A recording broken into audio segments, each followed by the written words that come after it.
With the hype of Evercold, I was excited to jump back into Final Fantasy XIV to catch up on the 7.4 and 7.5 Part 1 MSQ, as well as the Arcadian. Patch 7.4 is my favorite of the bunch so far. I love Dawntrail. Yes, I am one of those weirdos. I have an entire video talking about my thoughts on it. But with patch 7.1 through 7.3, I found those quests to be rather boring. I wasn't much of a fan of Calyx, and most certainly did not appreciate Sphene actually being alive. So I was a bit hesitant to jump into 7.4, and to my surprise, this is freaking fantastic. Exploring the Ninth was definitely not on my bingo card, and having just played Final Fantasy IX back in November of last year, which another video on that here, I was freaking out when we got to visit Treno. My mind was racing at the references and what we could potentially see as we explore Treno. It wasn't until I entered the Mistwake dungeon when it all hit me. Seeing Guan's cave rendered in 14, then realizing that we were on top of the same mountain in Final Fantasy IX blew my mind. I was smiling ear to ear. This is the first time I played Final Fantasy XIV where I remembered vividly my experience playing a Final Fantasy game that it was referencing, because I played 9 so recently. So I started to get chills as I was hearing the battle music, and as we continued to explore deeper and deeper into the Mistwake, I suddenly realized that Treno was a part of this dungeon. Seeing the entirety of Treno and their broken barrier from on top of the mountain was such a perfect viewpoint, exploring all the places I used to visit when playing Final Fantasy IX. There was this fun reference to Tetra Master competition across the pond. I love that Treno even opens up more after the dungeon for you to just explore. I desperately want to see more of this in Final Fantasy XIV. I want to have more battles and dungeons take place in areas that we come back to later for questing and other activities.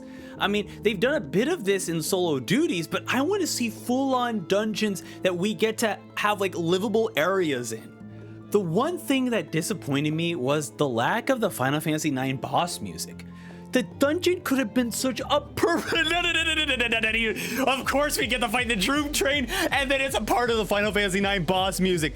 This game cannot get any better. The Doom Train fight is such a fun experience as it breaks through each of the train cars as we are trying our best to fight it back.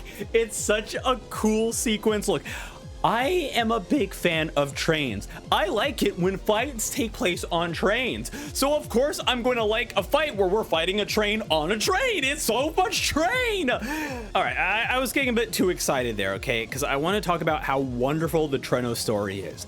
Learning the importance of Treno to the Milala and why many of them chose to stay during the Calamity was so meaningful.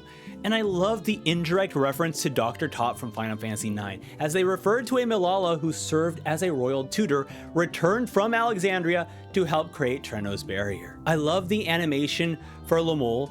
I often tell myself that we wouldn't have expressive animations if it wasn't for the hard work from the Hildebrand animation team. They have been experimenting with so many unique expressions and animations all the way back in A Realm Reborn. So I love seeing more of these expressive animations become more of a mainstay in the MSQ. I appreciate that we got a chance to hear Kryle's struggle on what she considers home.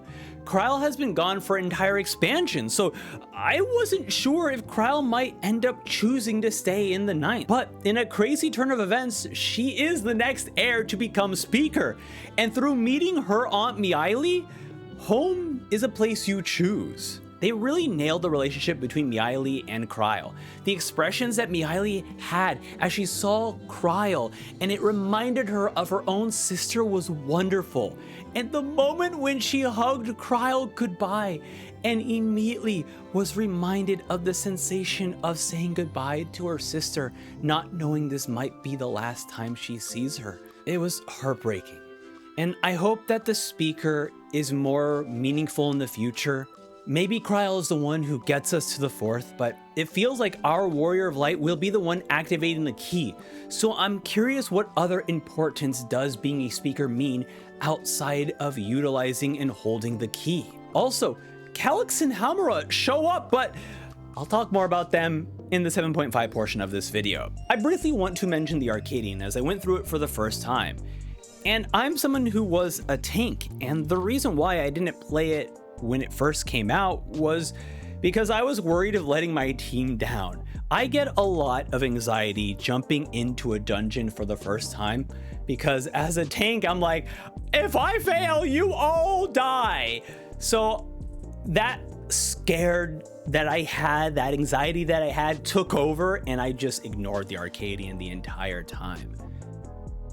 But after Evercold, I don't know what happened, but I got that courage back and I'm like, all right, let's do this. And you know what? I thought the story was all right.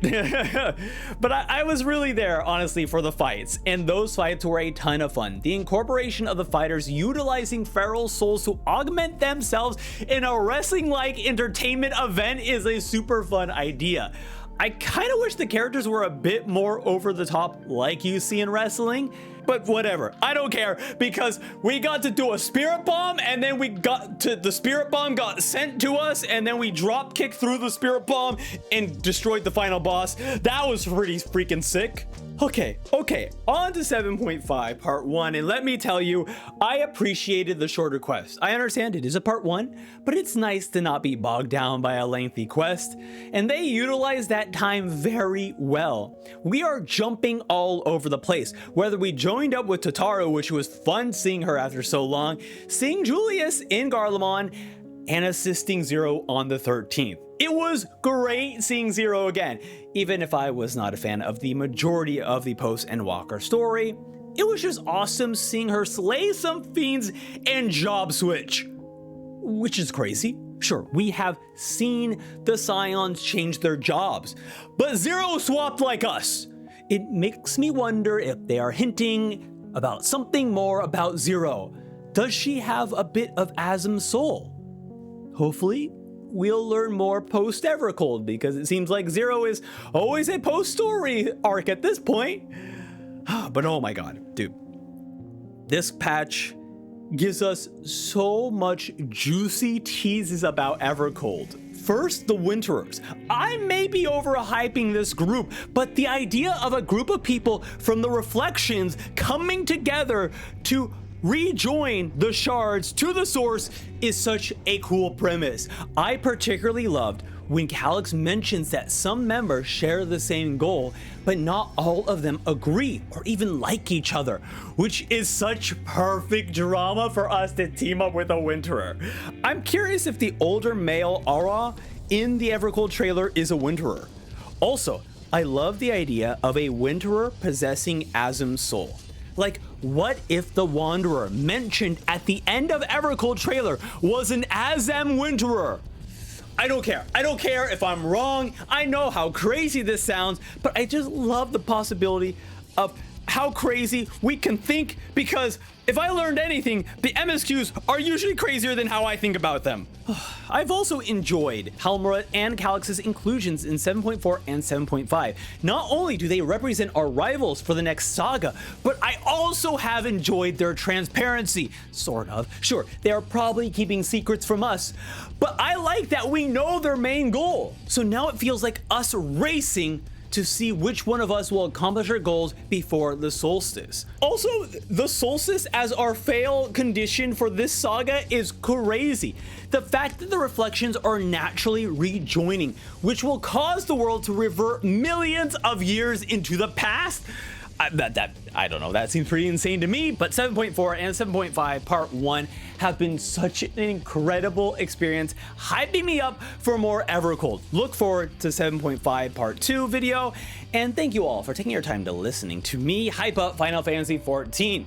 Let me know what your theories are about the Winterers, because I desperately want to hear more people talk about how cool the Winterers are.